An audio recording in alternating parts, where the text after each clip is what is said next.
बहुत एंथुसियास्टिक हूँ क्योंकि मैंने कश्मीर में ये मेरा पहला टूर्नामेंट होगा। मैं पहले आया हूँ काफ़ी, बट टूर्नामेंट फ़र्स्ट टाइम है, तो इट इज़ मेरे लिए बहुत खुशी की बात है कि मैं यहाँ टूर्नामेंट खेल सकता हूँ।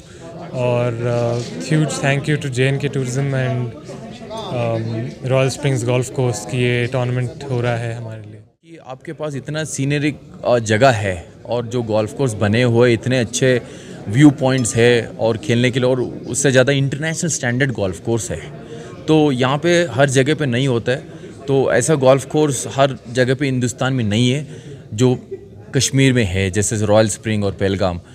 तो लोग यहाँ आके खेलते बहुत मतलब बहुत ही इंटरेस्टिंग है और बहुत ही इंटरनेशनल लेवल का है। तो ये जो अपॉर्चुनिटी लोग आके खेलना चाहते हैं तो डेफिनेटली टूरिज्म के लिए बहुत आगे जाएगा। We've got very good green speed. These are what are going to be challenging factors for the golfers which they will encounter starting from tomorrow. So whoever wins is going to gain a number of world ranking points, and he will go up on the order of merit as far as the world ranking is concerned. This has a lot of success. It's because of the world ranking points that we had Udayan Mane representing India, who's playing tomorrow, who represented the country in the Olympics in Japan. Kashmir हमेशा से एक international golf destination थी।